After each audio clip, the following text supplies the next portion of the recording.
மதிப்புக்குரிய என் அன்பு அண்ணன் அண்ணாமலை அண்ணன் அவர்களே,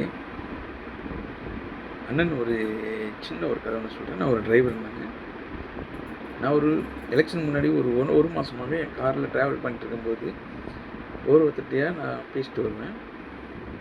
ஒரு 80% எல்லாருமே டிவிக்கு தான் போடுறேன். நான் ஒரு 10% டிஎம்கே போடுறேன்னு ஓட்டு போடுறேன். நான் இன்னொரு 10% வந்து ஏடிஎம்கே போடுறேன். நான் ஆனால் யாருமே பிஜேபிக்கு சொன்னது கிடையாதுன்னா.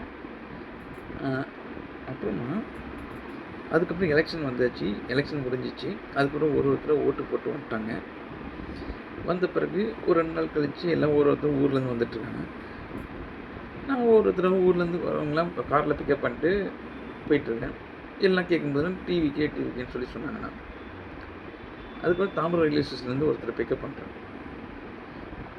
பிக்கப் பண்ணி அவர் வந்து பேசிகிட்டே வரும்போது நான் அவர்கிட்ட கேட்டேன், நீங்கள் யாருக்கு போட்டிங்க ஓட்டு அப்படின்னு. நான் உடனே சொன்னேன், நீங்கள் டிவிக்கு தான் போட்டிருப்பீங்க அப்படின்னு சொல்லி சொன்னேன்னா.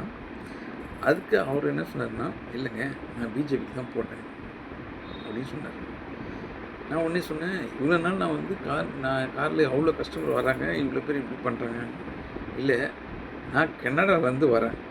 நான் பல லட்ச ரூபா செலவு பண்ணி நானும் என் ஒய்ஃபும் வந்திருக்கோம். என்னோடய ஊர் மதுரை, என் ஒய்ஃபோட ஊர் வந்து போரூர். அவங்க அங்கே ஓட்டு, எனக்கு மதுரையில் ஓட்டு.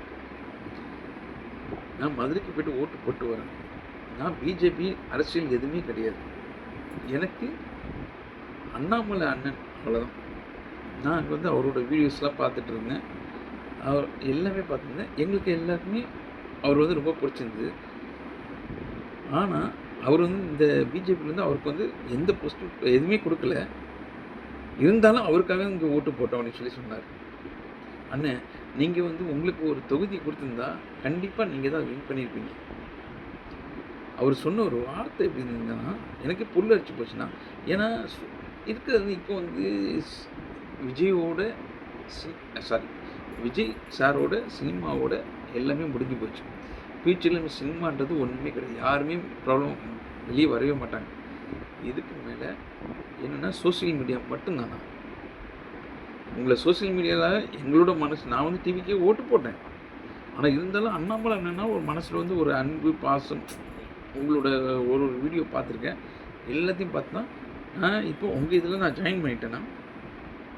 இருந்தாலும் நான் என்ன சொல்கிறேன்னா, ஆனால் இன்னும் 5 வருஷம் இருக்குண்ணா. இந்த 5 வருஷத்தில் 3 வருஷம் நீங்கள் சோசியல் மீடியாவில் நீங்கள் வந்து பேசிகிட்டே இருங்க. ஆனால் யாரையும் தரக்குறைவாக பேசாதீங்க. எதிர்கட்சியில் என்ன பண்ணாலும் அவங்களுக்கு வந்து நல்லது பண்ணால் நல்லதோ கெட்டதோ நமக்கு மக்கள் மனசில் வந்து என்ன தேவைப்படுது அதை மட்டும் பண்ணணும். நம்ம வந்து உழைக்கணும். கண்டிப்பாக உங்களுக்கு ஒரு உழைச்ச ஊதியம் உங்களுக்கு கிடைக்குங்கண்ணா. அதனால் நான் என்ன சொல்கிறேன்னா, ஆனால் இப்போ இருக்கிற காலம் வந்து ஃப்யூச்சரில் வந்து சோசியல் மீடியா தானே. சோசியல் மீடியாவில் நீங்கள் இன்வால்வ் ஆகுங்க. எந்த கட்சியும் குறை சொல்லாதீங்க. நான் வந்து நீங்கள் குறை சொல்லவே மாட்டீங்க. இருந்தாலும் நமக்கு அது வேண்டாம்னா நம்ம நல்லது பண்ணுறவங்கள சந்தோஷமாக ஏற்றுக்குங்க. சந்தோஷமாக ஏற்று அவங்கள பற்றி பேசுங்க. மக்கள் மனசில் எப்படி கவரணுன்றது அது உங்கள் கையில். அதை நீங்கள் தான் யோசிக்கணும்னா. இப்போதைக்கு ஒன்றே ஒன்று நான்